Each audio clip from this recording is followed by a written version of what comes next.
From fabulous Las Vegas, Nevada, this is Pod Therapy, real people, real problems, and real therapists. You can submit your questions anonymously at podtherapy.net or email us at podtherapyguys@gmail.com. It's a new year, a new me, and this year I pledge no more all-you-can-eat sushi without a spotter. Oh, I learned my lesson. And now, broadcasting from the churn, that guy's Dr. Jim Jobin, and I'm Nick Tangeman. It's time for some Pod Therapy. Did you try to go without me? I did. I went yesterday. Oh, you need me. You see? You need a guy to bail you out. It was you need terrible. a guy who does not care. I finally had to tell the server, I was like, I'm just going to have to pay for this extra one because I can't. Did they actually charge you? They didn't. Oh, okay. No, they were it's pretty rare yeah, that they were real cool about execute on the threat. Yeah. Yeah, but you went too far, right? I did. Oh, no. What was the last roll? It was the sexy girl. Okay, but that's not a baked roll, is it? Yeah, it is. See, okay, that's amateur. No, it's a deep fried. That's amateur. I know. What are you doing? I know. And you know how many times I've talked you out of that? I know, but You always do this. We always get the pastel, which I really love. It's a very good roll. But I started off with that one. Yeah, and then I went to the deep fried. And you've done this so many times. I know. We'll be like 4 rolls in. You'll be like, I think I'm going to get this loaf of bread roll. Yeah. And I'm like, no, wait, stop. No, the bus has left for that one. We can't have it. You're like, no, I really want this baked Japanese lasagna. And I'm like, you do not order that 5 rolls in. So I went. That is an opening roll. Had sushi and then went to see Knives Out, which is a great movie. What's it called? Knives Out. Knives Out. You haven't heard of this? No. What is this? It's big time. Oh, it's wow. It's Chris Evans is in it. Captain America. Yeah, okay. but he doesn't play Captain America in this one. Oh, which is a little disappointing. I didn't know that until I got in there I and thought watched he was it. always Captain America now. Turns out in this one he isn't. Oh, but, that's weird. Great movie. You should check it out. I hear nothing but good things about it. Yeah. Knives Out. Yeah. Okay. Very good. So you're sitting there in your sushi coma, trying to keep your eyes open and watch a movie? It was the only time I remember in the recent past where I went to a movie and I didn't order popcorn and M&Ms. Yeah, it's just no. I would like water and nothing. Please. When at one point I even asked Laura, I was like, "Do you think anybody would care if I just unbuttoned my pants?" Because I was so uncomfortable. Wait, which kind of theater did you watch this at? I can tell you from my experience in movie theaters, no, nobody cares. No. They do not care as long as you sit in the back. Well, we have a piece of paper here that I'm tapping up against the mic. Good job. It is a letter. Thank you. Making sure there's proper sound effects. It's a letter from one of our producers. It is from Smitty Scoop, and I am opening it up as we speak. And let's see what's on this thing. Aww. It's a Christmas card. Oh, very cool. From the Smitty Scoop family. Oh, very nice. Beautiful people. Oh, he's got all girls. Good for you, Smitty. That takes a special kind of dude to raise all girls. And it says, Congrats on completing 2 years. I will see you guys at Scoop Fest for sushi. Well, Smitty, you'll see Nick, because I'm not even sure I'll be let in. Invited. Yeah, I'm pretty sure there's like a picture of me at the front of the Orleans, and it's like, do not let this guy on property. I mean, the sushi place will probably let you in. Yeah, I could go in there. Yeah, There's maybe. more. He wrote, nothing personal, but Jim is out as fantasy football connoisseur, or commissioner. Oh. Both are true. I will, what does he say? I will take over next season. 10 teams with no week 17 and no schedule is shenanigans. Happy Festivus, Smitty Scoop. Honestly, Thanks, Smitty. Yeah, I'd be fine with that. I'd be completely fine with that. I don't think Jim's going to argue he with and that. Leon need to be the co-commissioners, and we're just here to, like, have fun. I think that's absolutely true. We had no clue what we were doing. Are we inviting to play my Leon people. back next year? Yeah, I feel like we should kick him out. Yeah, we should leverage any power we if have. you win by that much, I mean, Get out. There's a mercy rule. You have to go up a league. You got to go up and Relegated? Yeah, you got to go up to the Matt and Mattingly League because we're crap. Yeah, he's now in the Premier League. We are amateur hour. Well, Happy New Year, guys. Happy New Year. Happy New Year. We've officially crossed over. It's 2020. It is the year of optometry commercials. I've been calling it for a long time. It is true. I've actually had patients who are optometrists, and they've told me we are literally signed up to take out loans for all the marketing we're going to do. This is it. I don't believe that. I believe it. It's 2020, and so can you. Yes. Right? There it is. Go get your glasses checked, folks. This is the year. I'm due. Yeah, I'm due. I'm going to go get mine done. Yeah. I'm due for some new ones. Actually, I went to the eye doctor this past week. Oh, None did of you? this is important. No, Sorry. this it's is not super relevant. relevant. To when our, I think New Year's, I want to know about your eye I doctor. don't know how we appointment. got on that tangent. But a year ago, was it a year ago? No, it was a year ago. We did the S.M.A.R.T goals. It was Brian. and which I. has been one of the most like widely distributed things that we've done, in part because of Kate and the Pod Therapy comic. That was one of the first ones that she did a deep dive into, explaining how SMART goals work. Yeah, and I don't have to point out that happens to be the episode that you weren't on. I'm not in, which is probably why things got done. Probably just a coincidence. Yeah, it was very content-driven. Yeah, right.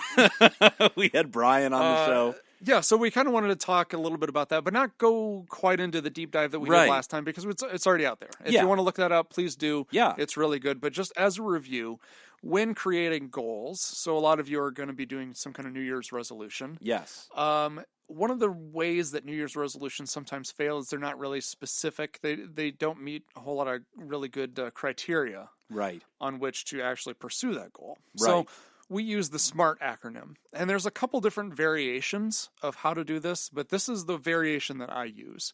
It's very helpful. So S is specific, M is measurable, A is achievable. Oh, I had attainable. Yes, I change it. Okay. I do it this way. It's achievable. Attainable.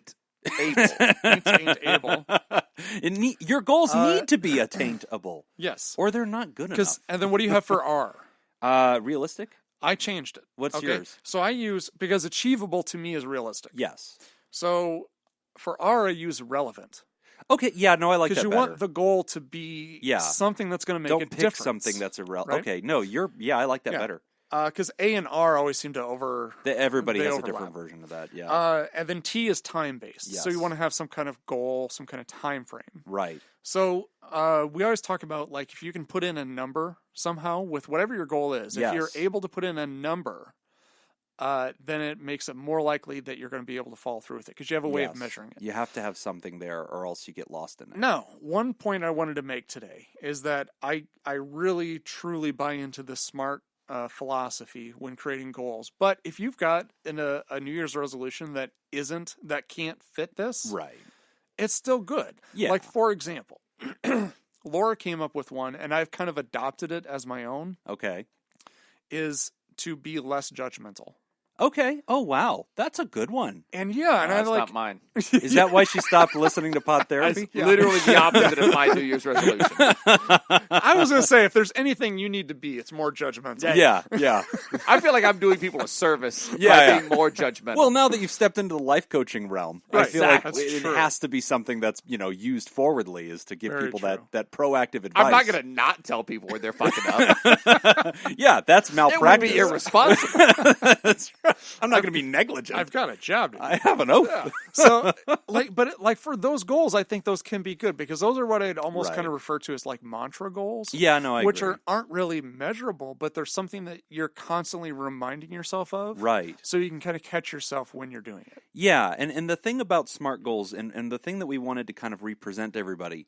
So as therapists, whenever we're designing a treatment plan for a patient, we're constantly trying to think in this term. And so, and that's something I kind of wanted to represent along with SMART, is also kind of presenting the concept of a treatment plan, because I think it's a really useful device to kind of live out a goal. That's what we do is as people whose profession it is to be human change makers, right? So we're working on changing people's ideas and then ultimately manifesting real behavioral change in their life and getting different results. When we're guiding somebody to do that, we're beginning with a statement of the problem, right? So we will look at the person and say, okay, what are we here to work on? And a lot of times it's as simple as Bob is drinking too much, right? Bob has an alcohol dependence problem. Okay, so we identify what that is. And so each of us, when we're designing our New Year's resolution, we want you to do that. We want you to say, what is the problem I want to address? And be clear. And then the next thing you do is bring in that SMART goal. And we actually do use this acronym when we are evaluating a treatment plan goal. And a treatment plan might have more than one, because you might have more than one goal to deal with the problem, right? So if the Bob is drinking too much, a goal would be Bob decreases drinking or remains abstinent from his alcohol. But then notice that we've got to get all those elements of SMART in there, right? So Bob does not drink alcohol for 90 days. That is a very specific thing. We know whether or not Bob's done it. It's relevant to Bob's life, right? So that's the R. It's time-bound because we have 90 days stamped into this, so we have ways to inspect this. Now, with that, And I think this is another area that sometimes people screw up, is not addressing what have been the obstacles in the past. Right. Right. So like in that example of Bob needs to stop drinking, or Bob's going to go 90 days Right. without drinking, we need to look at, well, what are the obstacles that have prevented that from happening in the past?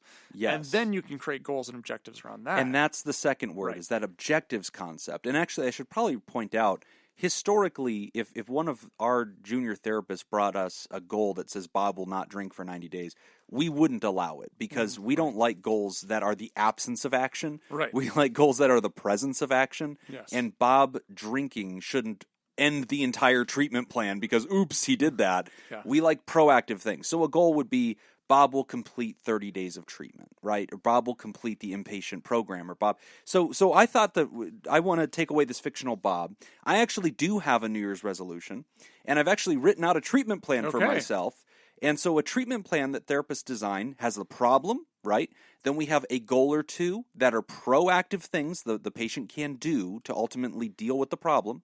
But then underneath goals are something that we call objectives. And objectives are very tangible things that you can see the patient do. You should be able to verify in real time, and they tend to also line up with the acronym of SMART. They don't have that same strictness because they tend to be more action-based. And then sometimes beneath an objective, we have a method. And a method or an action is like an even smaller step of and an incremental thing that the person might do in order to achieve the objective, in order to achieve the goal, in order to deal with the problem. And so why are we rolling this out in a brief sense? Because we want this to be useful as you guys think about your goals for the next year. It's if you want to really drill in and be a therapist about it, this is the way we generally design our life goals and the way we guide patients through care. So I've designed a treatment plan to deal with my New Year's resolution. Let's hear it. All right, so Jim's problem. Jim is an unpublished author. I would like to become a published one. I would Okay. like to publish my book. So because Jim is not a published author, Jim has a few goals on his treatment plan. So goal number 1, Jim's book of fatherly advice will be published in 2020. All right, now let's run through SMART really quick to say, okay, that goal, Jim's book of fatherly advice will be published in 2020. Is it specific? Yep, it's Jim. It's his book. It's specifically the one about fatherly advice. Notice I didn't put a title in there because that way we can still change that title, right? But we know the heart is not any book, not Jim will publish a book. Jim will publish the book about fatherly advice. So it's specific. Is it measurable? Yes, we'll know whether you did it because of that word published. That has specific tone to it. We know if it's done. It has a red line sense. You know if you did that. Is it achievable? Yes, it is possible to publish a book in 12 months, especially if you self-publish a book, which I'm going to do. Is it relevant? Yes, that is a relevant goal to my life. It's a work I've been doing for 10 years, and I think it lines up well with my profession of being a therapist, so it's relevant to my world. Is it time-bound? Yes, it's going to be done in the year 2020, so I have 12 months to pull it off. So beneath my goal of Jim's book of fatherly advice will be published, we have the first objective. Objective A, Jim will spend 8 hours a week finishing his manuscript. Now, we, again, don't have to subject that as much to SMART, but notice how it fulfills the goal. The goal is Jim's going to publish a book of fatherly advice in 2020. Objective A, Jim will spend 8 hours a week working on his manuscript. Now, notice that is observable. An objective is usually observable. Nick could verify whether I did that. And so that's what we want an objective to be. Something stupidly specific about your week, about your life. And a lot of times therapist goals sound like this. Bob will spend 20% of his day, or Bob will demonstrate coping behaviors 20% more often than he currently does, which sounds super vague, but it's observable. I can see Bob doing yoga. I can see Bob reading a book. So objectives generally need to be things we can see. So objective A, Jim will spend 8 hours a week finishing his manuscript, and then I added a method underneath that to get it even more specific. Method, Jim will use business hours on Friday. That would get 8 hours. Because if you just throw it up there and say, Jim's going to get 8 hours on the clock. Yeah. Okay, but like when? So carve that in, right? Into the treatment plan. Fridays are going to be Jim's book writing day. That's always advice that I like to give people, because otherwise what happens then is if you do 8 hours a week, then, okay, well, when is the end of the week? Is it Saturday night or is it Sunday night? And then what tends to happen is it's the last 8 hours of the week. Yeah. and then so it should go all the way. So Right. just, So and I'm actually glad you're asking spending- that clarifying question Yeah. for me, because that holds me accountable. My week is Monday to Sunday. So if I goof on Friday, I can make it up over the weekend, and that gives me time to kind of capture that. So again, the goal, write that book of fatherly advice. First objective, get 8 hours on the manuscript. Method, I'm going to try to do that on Fridays. Objective B under this goal, I'm going to hire a copy editor or proofreader at some point to actually finalize the book, right? I accept. Oh, that would be fantastic. It just turns into clip art. Jacob, where did my fucking book go? Oh, man, I am sorry. I am sorry, but I have improved it greatly. You will thank me for this. Okay, so I got to get a copy editor or proofreader. And then I have a method beneath this. How am I going to do this? I'm going to review 5 candidates on the websites Readly, Upwork, and any other kind of freelance editor site. And I will go through 5 candidates. I will review them. And then I will determine from one of them that I'm going to select one. And if I can do that, then that meets my objective of getting a copy editor or proofreader, which lives up to my goal of publishing this book in 2020. And then I have a third objective under this goal. Jim will proceed with a self-publishing company. Now, this is an important designation because if I wanted to go traditional publishing, I would have very little personal control over my goal. My goal is publish the book in 2020. But if I said, I'm going to do it through a traditional publisher, well, if I hand it to Simon & Schuster and they say, okay, cool, we're going to take it, the ball is now out of my hands. They will do with it what they want on their timeline. They'll get around to it when they want to. So if I'm going to take personal control, then objective C, Jim will proceed with a self-publishing company, is very important. And the method beneath that, Jim will review 5 companies for the self-publishing. So that's my goal. I want to, but the problem is not being a published author. The goal is to fix that by publishing in 2020. And then my 3 objectives have to do with how I'm going to do that. And each objective drills down a little bit deeper with a method that kind of very specifically puts that control in my hand with something actionable that somebody can see me do. Now, real quick, I had a second goal, and the second goal goes along with being a published author. And the second goal is Jim will sell 100 copies of his book within 12 months of publishing. Okay, again, SMART. Is it specific? Yeah, 100 copies is really, really specific. Is it time-bound? Yes, 12 months of publishing. Is it relevant? Yes. If you're going to be a published author, you could publish it right now and go shove it in a library. Nobody will ever read it, and you'll kind of feel sad that you put that much work into it and nobody cared, right? So it is relevant. Is it achievable? 100 copies in 12 months? Yes, I think that's a low number. Like that's an achievable number in real life. Your I mom could buy will buy 100. 10. Yeah, my mom's down for 10. I could probably get my son to run around as a Boy Scout and sell them to people or something. I'd get something done. So yes, it does meet all. I'll the probably buy pieces 10 copies for some nefarious reason. He's gonna leave them in men's restrooms. Yeah. Just staple them to things. Those will be the only books in his life coaching office. Yeah. This is it. Why do you have 10 of that same book? Shut up. I got a discount. I kind of just wanted to help a dude out. He had a goal. I was there when he made it, so I have 10. How come you haven't given any away? No. I'm not going to actually make anybody read this. You don't want to read it. You don't want to read this. It's all clip art. Are you a father? Yes. You're better off. You're better off. I don't want to hurt your kid. All right, so my second goal, sell 100 copies within 12 months of publishing. Objective, the first one, how am I going to do this? Okay, so you can see Jim do an objective, right? So here's another example of an objective. Objective A, Jim will draft a marketing plan designed to reach 1,000 people. So I have to do that. If Nick was my therapist and he said, Jim, show me objective A, I have to be able to put in front of Nick a marketing plan with the goal of reaching 1,000 people. Now, it doesn't have to be good. It doesn't have to live up to a standard. It's just Nick should be able to see something that says Jim's marketing plan and basically it aims to reach 1,000 people and identifies how it's going to do that.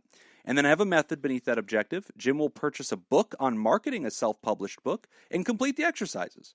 Very, very actionable. So I'm going to go out and buy a book about how to market a book, and I'm going to do what it tells me to do. And then if Nick was holding me accountable, I would, objective A, present him my marketing plan to live up to my goal of 100 copies in 12 months. Second objective, Jim will publish a website for his book. Is it relevant? Super duper. If you want to sell 100 books, you're probably going to have a website.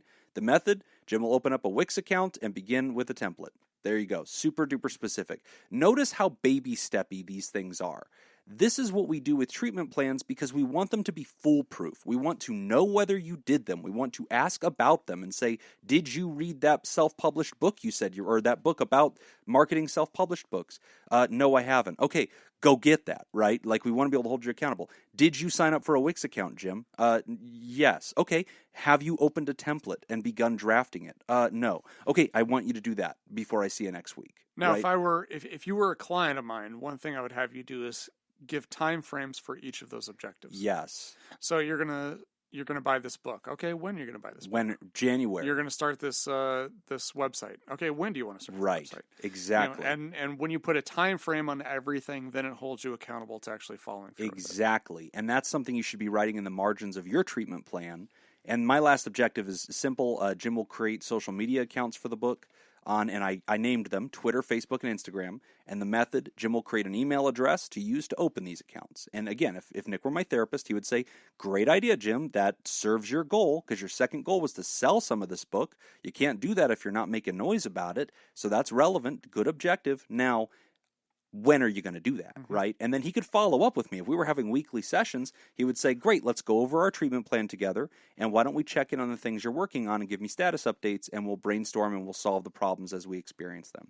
So that is my little brief treatment plan. So my goal in 2020 is, and this is a real goal, I really do want to get this book out there in 2020. These are my two objectives. It's not an example. It is not just an example. It's a real thing.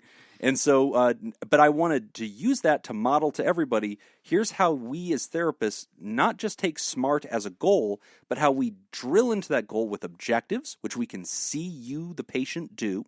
And then sometimes we go deeper with methods, which is inside of that objective, what are some action steps that you must do for us to be able to see it? And then constantly apply time to it, and then show this to somebody. We usually make you sign it with us, and we sign it with you as an action of accountability. And then, we agree together that we're going to check on this. Mm-hmm. So, and then as a general rule, we check on it pretty commonly, weekly, but also definitely every 90 days. So if you're thinking of a year goal for 2020, that is one method you could use to apply the concept of SMART and then drill deeper and deeper into this treatment plan kind of mentality. Very good. So I have a question. Yes. Is there such a thing as an unpublished author? Because Jim said he's an unpublished author. Yes, because I'm an author in that I have written something. Doesn't that make you a writer? That's a great, wow. Okay. Checkmate. Yeah, no, I think I just got defeated. I think you're right. I think the definition of an author. I think somebody has to have purchased your work. Yes. For you to be. I think you're absolutely right. Okay. So I have to change that. The problem statement is Jim is an unpublished wannabe writer. Well, you are a writer. I am a writer. I have written things. You're not a wannabe writer. You are a writer. But I am not an author. I think the problem is Jim is not an author. Jim must you want to be published. an author. Okay. Yes. No, that is good constructive criticism. I receive that. Okay. So I'm a writer. I need to become an author. How do I do that? You publish something. You publish a work. You publish something. Because you're a writer even if nobody buys it. Like, absolutely. If it's on a shelf, you're a writer. I think if you're published, you're an author. You're an author. Yeah, if you don't sell a single book, you're an author. Yes. You know what this means? What? I think you've just been life coached. Boom! I was. I'm his first client. It's fine. Hey,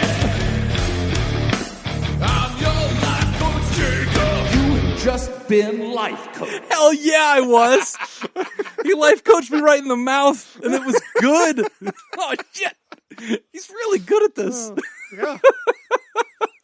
So, I'm really interested.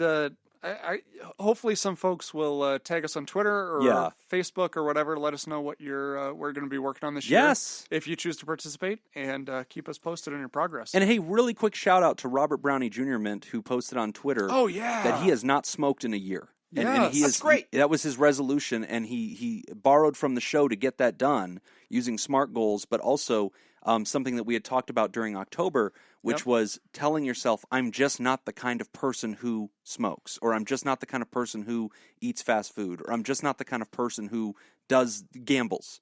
And by constantly reinforcing that mentally, he was able to just stay away from the cigarettes. And he had a counter for accountability. He told people about it. He gave it away. Yeah.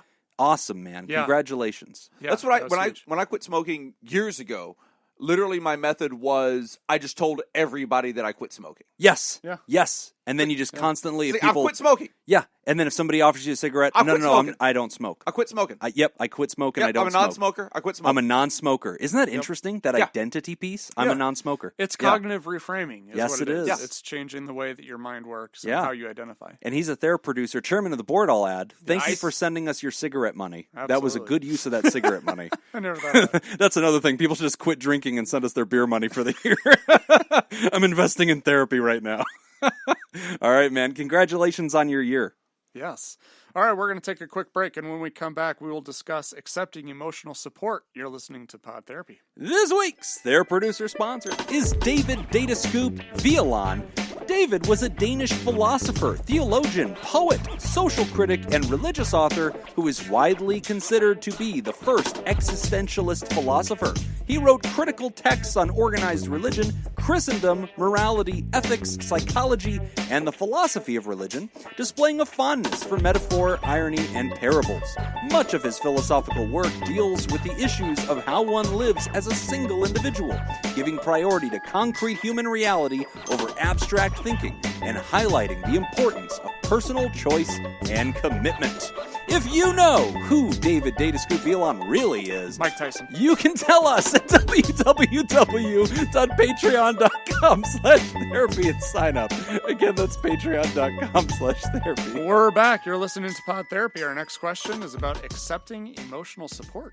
All right, good letter here. Spoiler, that was Adam West. Adam West That's from who it was. Batman. I knew it was something. God, he was so good. Hi, guys. I have been in therapy for a number of months, and without getting into unnecessary details, basically, I've never really received a ton of emotional support in any of my closest relationships. Not my parents, not my siblings, not my husband, etc. I've always been very independent, and I admit at times kind of cold, partly as a result of that. But recently, I've been going through an extremely difficult life situation, and my family has been rallying to do their best to help and support me. The thing is, it's really foreign to me, and I struggle to accept it. I've gotten better at accepting concrete help, like cooking us a meal or watching my kids for me, but I get uncomfortable and anxious and basically shut down and walk away when they try to talk to me or otherwise get into my emotional stuff or be present for me. I never stopped and thought about any of this before, and my therapist has been very helpful in terms of sorting out and identifying what's going on, but doesn't offer any advice or strategies for how to change it. Maybe just being aware of it is supposed to be enough, but it's not for me. I'm still stuck. Any ideas? Thanks. That's a good one. That is a good one. I guess it's a good one in my mind because I think this happens a lot in therapy where sometimes folks will go into therapy and really want advice from the therapist. Like, okay, here's my problem. Tell me what I need to do. Tell me what I need to, what changes I need to make, Right. to get this to work out. And I think sometimes they're put off a little bit when the therapist doesn't give advice. Right. That's a lot super of it, common. a lot of it, yeah. And I think a lot of it has to do with the approach of the therapist too. Like, if you're like, for example, with me, I do a lot of like Socratic questioning, right? Because for me, it's a lot. It's better for the person to arrive at the conclusion themselves, than for me to tell them what the conclusion is. It will mean nothing. Exactly. It will never stick. They'll walk right out of there and forget that you just gave them something that you had to read 45 books to give them. Right. And they will walk out like you gave them nothing. Now, one thing that I always try to do, though, too, is I always try to make sure that they leave with something. Yes. So something that they can actually take with them so that they feel like, okay, this was worth coming today. Like, I'm in a better spot now than what I was when I have walked something in to the door. work with.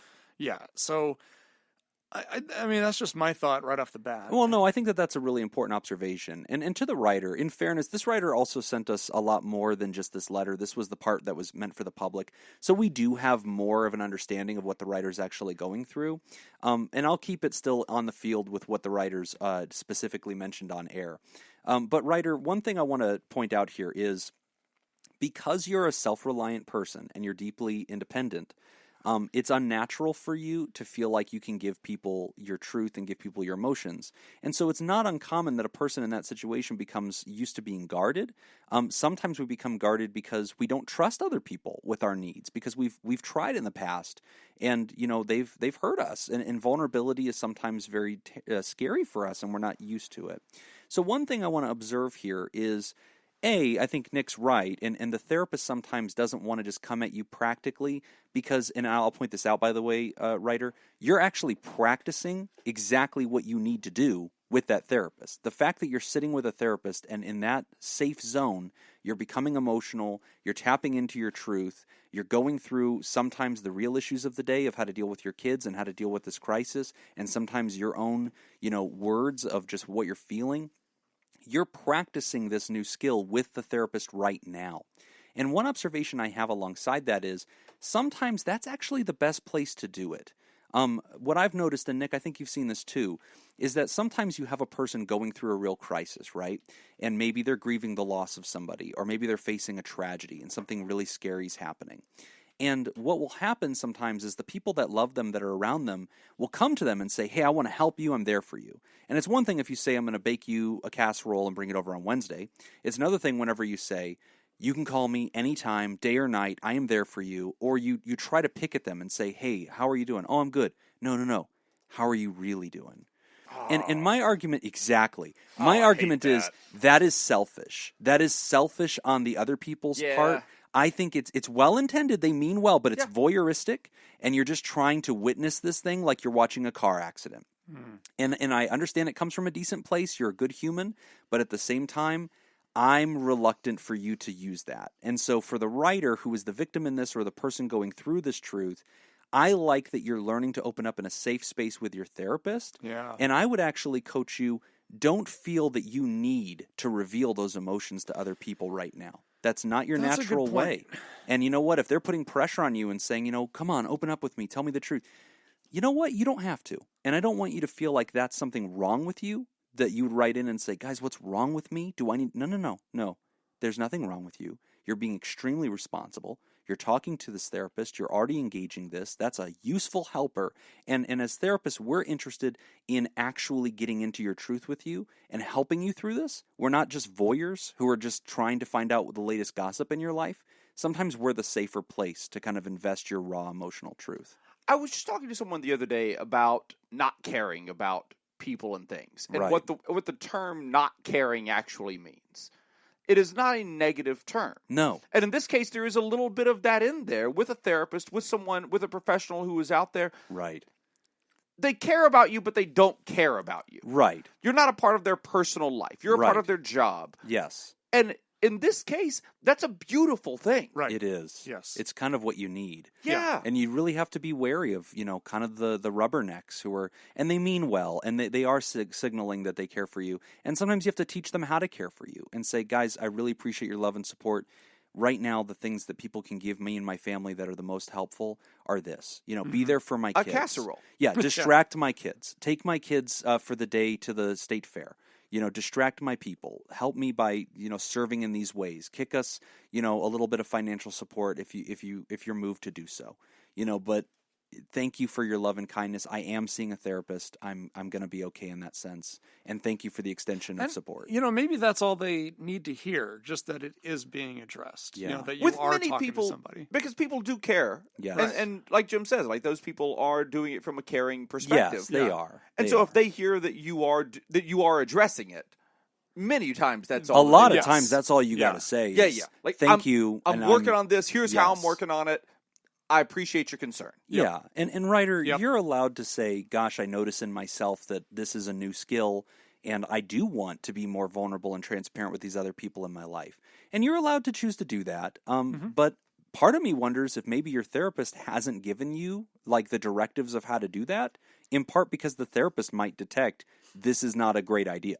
Like maybe I don't, if I'm your therapist in crisis, I don't want you running around cutting open your heart and sitting in front of everybody all the time because I don't know that they won't hurt you or cause more trouble for you when right now you and I are doing constructive work.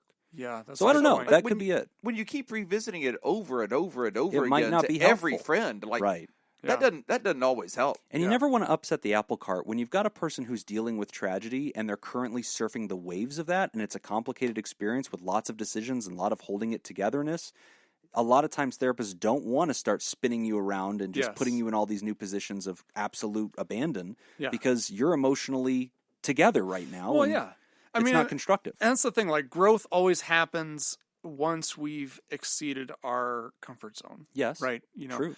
And so, as a therapist, one of the things that we want to do is we want to push people outside their comfort zone. But before we do that, we have to make sure that they have the coping skills to overcome that. We don't want to put anybody into a position that they're not ready to handle yet. Yeah. And I can see, Ryder, where sometimes it feels more human, and it's a gift to give other people to be vulnerable with them and to show them that you do appreciate them. Sometimes we do want to shed a hot tear and spend some time with them. And you know, I guess practical advice on how to do that, use emotion words. I think a lot of times we're tempted to not use emotion words, and people ask, how are you?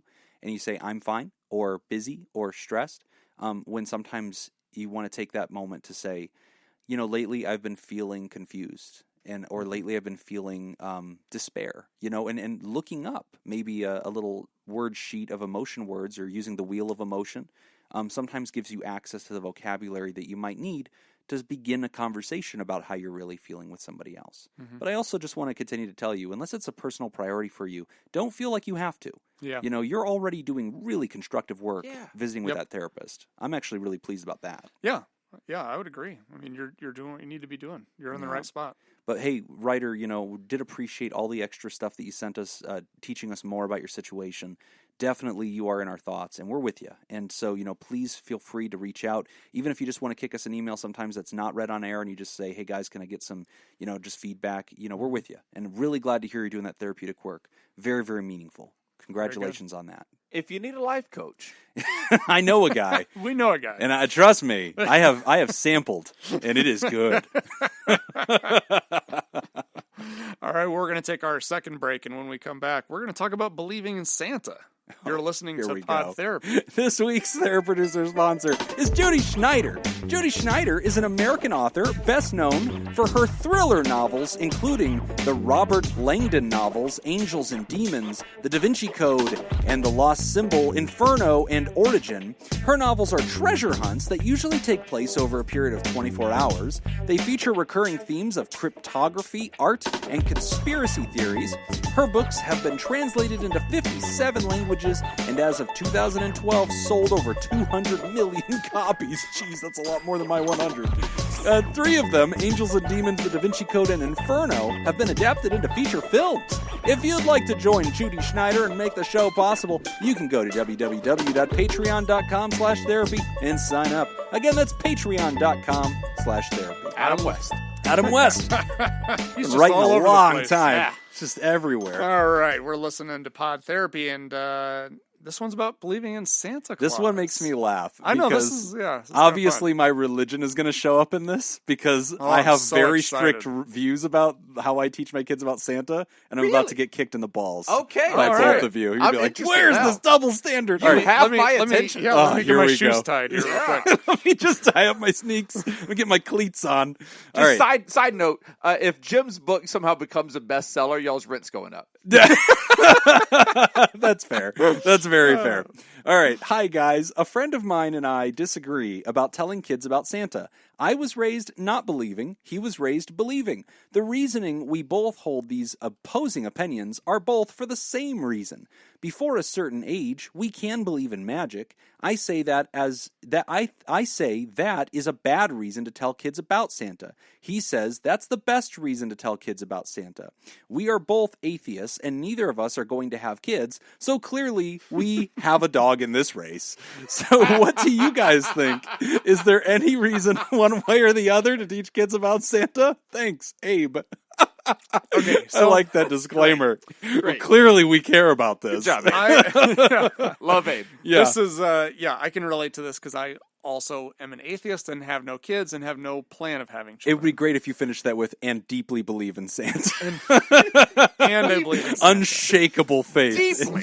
Deeply regard a conviction for Santa If Claus. you don't like it, the tooth fairy will fuck you up.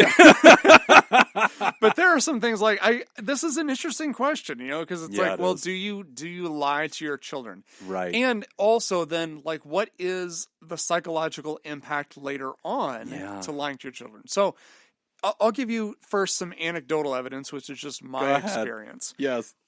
It has never come up with anybody that I've worked with, even with kids, Yeah. as far as a distrust with parents having to do with something with Santa Claus or belief systems like that. Okay. I've never not- been damaging, is what you're saying. I've never seen that. Yeah. No And- 17-year-old has ever said, like, my parents told me there was a tooth fairy, and I found out when I was 12 there wasn't, and We have a problem. so now fuck we have them. a problem. And that's why, I'm So anecdotally, you're saying, guys, don't overthink it, because I don't think there's a lot of harm here. yes. Now, I also have done a little bit of research on it. Yes. A little On bit. Santa? A little bit. Oh, No. wow. He No. sees you when you're That- sleeping, That I don't He need to knows research. He knows when you're awake. I know he exists. Stay woke. No, a little bit of research on the Coca-Cola effects of invented it. the image. That's true. Actually, That is true. So, what they've found is that when the kids stop believing in Santa, Yeah. it has a greater impact on the parents than it does the children. That's I probably believe true. that. Yes. Yeah, that's probably So true. I don't think there's anything psychologically that you would need to worry about Right. as far as if you do raise your kid to believe in Santa and then later they find out that there is no Santa. I don't think that it's going to be a problem. Right. Are there instances, have either of you heard of instances of, I have no idea what the answer to this is. I'm really just curious. It just occurred to me. Of a child finding out that there is no Santa Claus and that having a big effect? No. Yes. Okay. What? And this begins my answer to the question. Oh, Okay. shit. I hate when I accidentally set Jim up. Buckle up. All right. This thing gets deep. So, anecdotally, Nick was saying, hey, in his personal lived experience, he hasn't bumped into anybody for whom this was a problem. In my case, I've not had just the opposite. Most people, it's not a problem. But I've had many cases of the opposite. And I'm being one Really? of them. What do you mean Yes. many? Okay.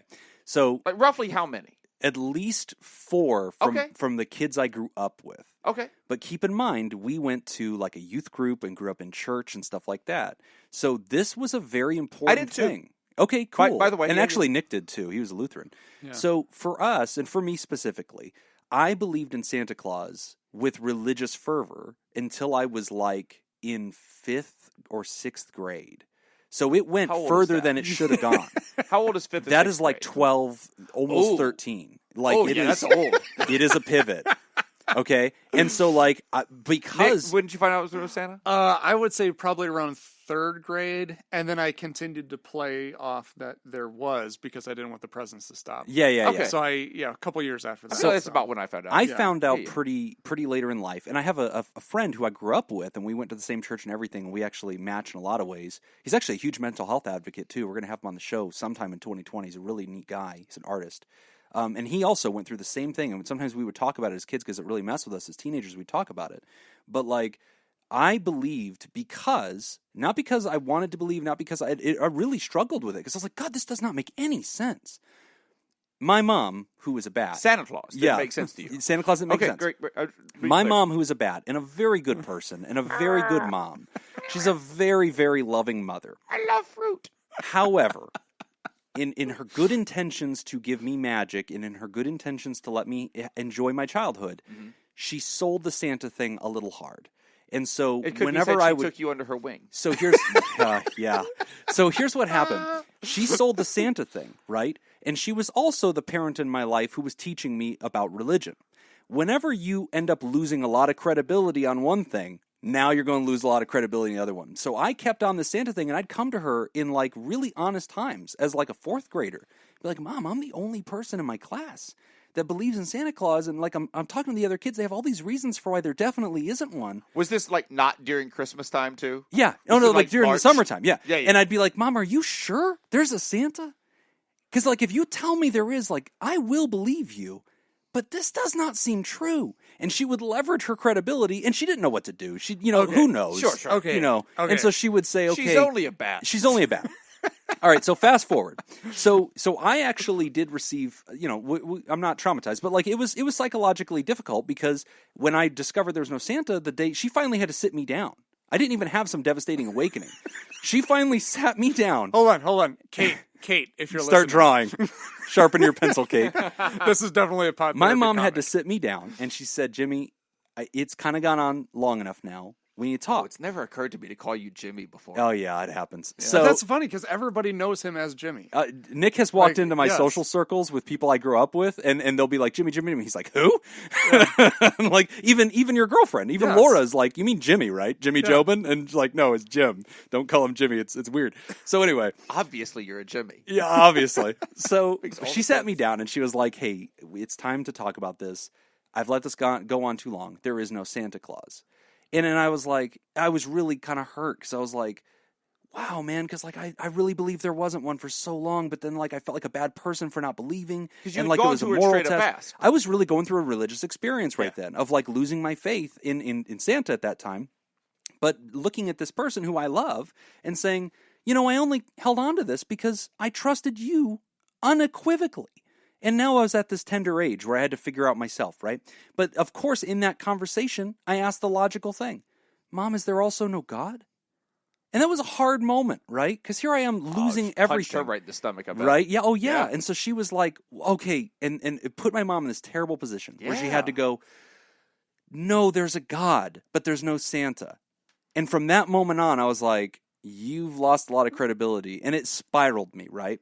And I was a really sciencey kid. Like, And I also, realized I she don't has come the off same that way. amount of proof for each. Exactly. Yes, Yeah, you have to like, take it that's on tough. authority, right? Yeah. And so I went through this really deep, concerning process. And so we don't talk about my faith a lot on the show, except in regards to the fact that I believe that the will of God was to bring us the life coach jingle. I think that was the Right. reason we exist. I'm not even sure I have another purpose. I mean, I've kind of started to believe. I think that was it. That was- How do you know there's a God? Okay, like I don't, but like I'm leaning that way because you have to listen to this jingle. Yeah. Like, it's Jim. that good. It'll be fine. It'll be fine. Yeah! I'm your life coach, Jacob. Sorry. All right. So I went through this whole process for myself where I had to kind of be on that rail of, do I think these things are true or they're not true? And how does that impact me, right?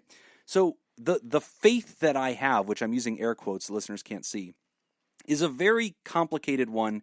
And like today, our sponsorship was 2 authors. Nick's favorite author is Dan Brown. My favorite author is Soren Kierkegaard. And Soren Kierkegaard's a religious author. He believed in God and believed in Christianity. He's also the very first postmodern existentialist philosopher who believes there's no such thing as truth and believes you cannot prove anything. And that, for all you know, this is a simulation.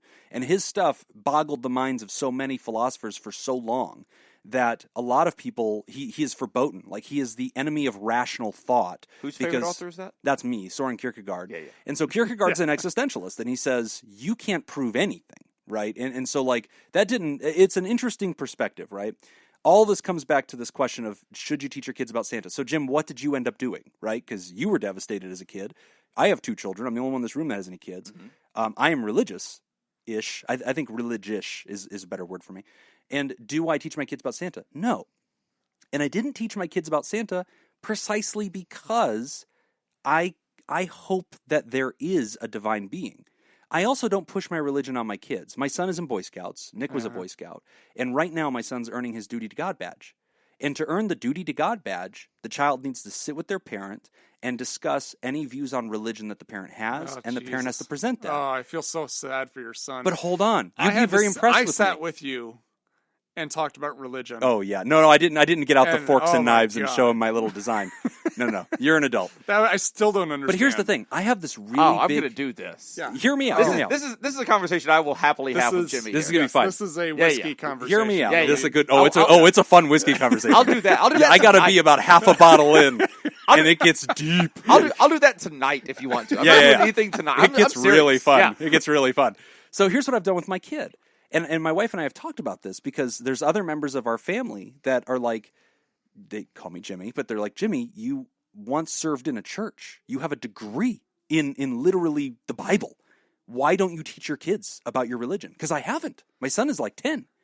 And, besides praying at nighttime before we go to bed and thanking God for a nice day, we don't talk about this stuff. Okay. And so here he is trying to earn his duty to God. And he's like, Dad, can you tell me about, like, I'm aware that this Jesus guy exists, but like my son, who's 10 and can read at like a college level, cannot tell you anything about the Christian faith. I think that says or the more Bible. about what the college level is. Probably. But also it comes, yeah, that's probably true. But also it comes to me as, well, then why haven't you told your kid about this? And again, because I'm really against presenting my hopes about things as if they are facts. That is intellectually dishonest. And so I am so into this whole intellectual honesty thing that I've never taught my kids about Santa, because I never want them to look at me and say, you lied to me. You knowingly misled me about something that was existential to who I am and what I believe in. Because I never want to cause that damage. And I don't want to do it with Santa. I also don't want to do it with religion. I have no clue if the things that I've read in this old book have any bearing on truth. I hope that there's some nice sky daddy out there who's like, cares about me. And that gives me comfort. So it's functionally useful for me. I will never sit with anybody and be like, you should figure this out. Don't you No, because that feels intellectually dishonest. I have no clue if any of this is true. I'm literally sitting around hoping that it is. That's the best I've got. So the same thing applies here. I have not taught my children about Santa Claus because I do not want to be dishonest to them about something that other people find trivial and magical and who cares-y, but I found deep.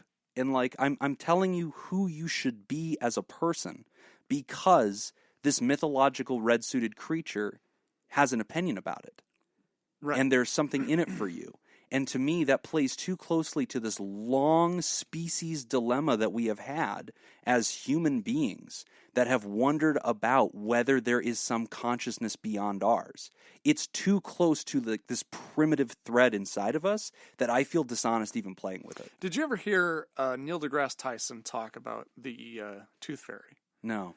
See, I don't have kids, but if I did, I would take this approach. Okay. Because he has a daughter, and he was talking about, this exact conversation. What do you do and all this. So for him, it came up with the tooth fairy. Okay. Where they didn't teach her necessarily about the tooth fairy, but they kind of acted as if when she lost a tooth, she would put it under the pillow. Yeah. They would put the quarter in, blah, blah, blah. Yeah. And so she started asking questions about it, and he didn't confirm or deny, but just kind of more like, well, what do you think? What are some things that tell you that this wouldn't teaching be true? them to use clues? And so I think as the story goes, I think he just kind of dropped it. Yeah. And then later on, it came back up, and she had said that she doesn't believe in the tooth fairy. And he said, okay. And so he said, well, how did you come to that conclusion? She said, well, me and all my friends got together, and we were talking about it, and we couldn't figure out if the tooth fairy was real or if it was our parents. So we made a pact amongst ourselves that the next person who lost a tooth would hide it under the pillow not tell their parents. Ah. And so, like, for him, that was like, holy Good shit, job. this is amazing because Yeah. I'm teaching her critical thinking. I'm Yes. teaching her how to form a I love that. hypothesis. I I'm love teaching her that. how to Oh, test the I hypothesis. hate that. She's teaching It's a all great this idea. stuff. But you are then, because if the one kid, the next kid who loses the tooth, They ruin it for everybody. if they say, yep, I didn't tell my parents, And I got but the they point. didn't actively hide it from their parents or something. It would convince the whole group. Something that caused the parents to know it, and they stuck a buck under the pillow.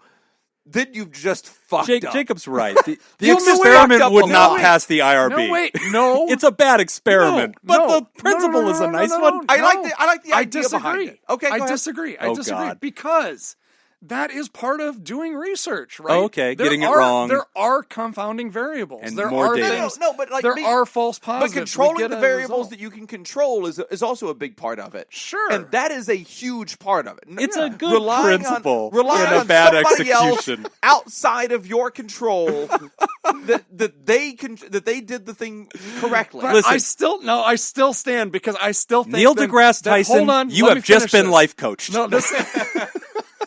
I still think this is good because Sit down, Neil. Sit down. then what happens is then you get results that you're like, okay, but now I've got this, Right. but I still have all this other pieces of evidence that don't fit. So you still have that conflict you have to resolve, So- which means you have to replicate the study. How I have done this So you with my do it over children. again. When my kids, we acted as if with the Santa Claus thing. We Okay. put cookies out and put milk out, and we put the word Santa on some of their presents, and we go see Santa at the mall. So you do put. I was going to ask you. You put Santa. We you participate put from in Santa the on some of the holiday presents. fiction of it, Okay. but we do not lie. And so, like, when my 9-year-old, when he was like I think when he was 3, he asked me, "Daddy, is Santa real?" And I will not lie to him. And so I said, no, he's make-believe, but it's fun, isn't it?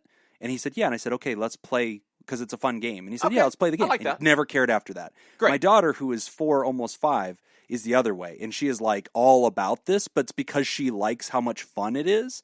But she's starting to get to that age where she's like, Daddy, she hasn't come right out and asked. So I've done the Neil deGrasse approach, because it's like, she said, like, Daddy, how does Santa, do the reindeer thing, or how does Santa's reindeer fly, or how does Santa always know what we're doing? And I won't answer. I'll just Not be like, spirit. magic, I guess, or I'll just say, I don't know. What do you think? And then she's 4 years old. She goes, I think it's fairy dust. And I'm like, cool. Like, we just move probably on it. with it. But eventually she will ask me, and I will tell her, no, Daddy doesn't know. And or no, Santa's probably not real. I don't think so. And it'll just leave it at that. And when I sit down with my son and have to do the duty to God badge, I'm going to say, so Daddy's read this book, and I don't think that everything in it is true, but I like some of the teachings about how we should be kind to others. So you and haven't here's what done I this think. conversation with the kiddo yet. Not about God. No. And he's not old enough for whiskey. But I'm going to present it So as this I is- don't Right. know if this He's is going to have true. to have this conversation sober. Which Yeah, is, I'm going to have to be sober, which is greatly going No, I to was inhibit talking my about him. ability to use. Oh, the boy. yeah, my son. So to the writers, I'd say you should dogmatically, fervently tell them that they are bad people if they don't believe in Santa Claus. Agreed. Throw them in a lake and see if they float, and then set them on fire and find out if they are a witch. Okay. Nick, how'd you find out there was no Santa? Actually, for me, it was remember, because we would always leave on Christmas Eve to go to my grandparents' house, which was Okay. 2 hours away. And this one time, we all got loaded up into the car, my sister and I. Thought it was going to be, we all got And- loaded. No. So we got in the We car. talked to Jimmy about God. And then parents had to run inside real quick. And so they were setting up the house and everything for the presents. So when we came home, Santa had already been there. So then we leave. We drive 2 miles away, and it's a blizzard. And we figure out we can't make it. It's just not going to happen. So we turn around and go back. Oh. And we just missed him? Weird. Crazy, huh? Yeah, what Isn't are that the weird? odds? Isn't that Santa weird? showed up. Yeah. Oh, that's doing some math though. Yeah, Yeah. that's pretty That's advanced. that's some quick Yeah. math there. That's pretty Yeah. impressive. Yeah, I found out when I dumped a soccer ball out of a box and a receipt came out. Ah. Santa shops at Target? Yeah. I always thought that was kind of weird, though. That and I I Santa has gift got the receipts. receipt. I was like, huh. And I looked at my parents. I was like, so Santa Claus? They were like, no. Yeah, No. that was the end of that. All right, great. It's the end of that. See, but if you belabor it for a decade, Right. things get weird. It's the belaboring thing that makes it. Yes. It's having the serious conversation, and yeah, it's the rest of it that makes it awkward. Yeah, I agree.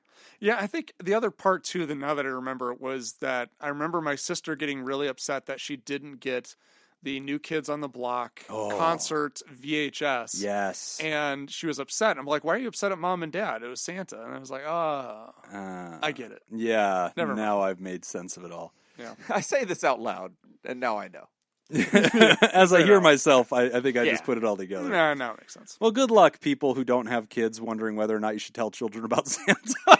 You know what? Yes. I just tell I think every you should kid I see. aggressively Yes. tell them about Santa. Every kid I especially- see, I just tell them that I am Santa. I am Santa.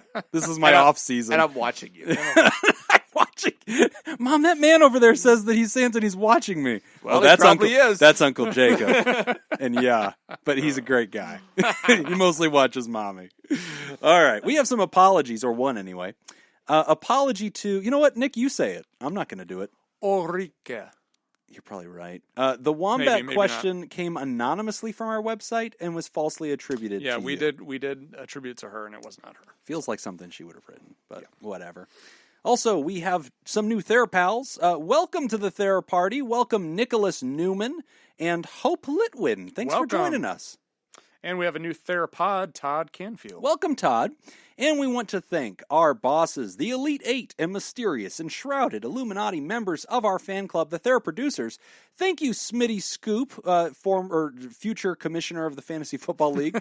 Thank you, Jake Schneider. Thank you, non-smoker Robert Brownie Jr. Mint, chairman of the board. Thank you, Kayla Lansbury, David Data Scoop Violon, Judy Schneider, Nathan's Hot Dog Scoop, Dr. Ben Dawn, and ex officio board member Ellie O'Dare. If you'd like to hear this episode uncut and unedited and enjoy our spontaneous side projects, go to patreon.com/therapy, and thank you for supporting mental health. That's all the time that we've got for this week's session. We want to thank our landlords, the Ice Cream Social Podcast, and thanks to those of you who contributed to our show today. We really appreciate it. Remember, pod therapy isn't something you should keep all to yourself. Help us reach others by opening this episode's description in your podcast app and copying and pasting the link provided to somebody who needs it. Don't forget, you can find us at facebook.com/podtherapy, on Twitter at PodTherapyGuys, and at patreon.com/therapy. Do you want to submit a question to the show? Ask anonymously at podtherapy.net or email us at podtherapyguys@gmail.com. I'm Nick Tangeman. I am the risen Lord and Savior, Chris Kringle. Thanks, and we'll see you for your appointment next week.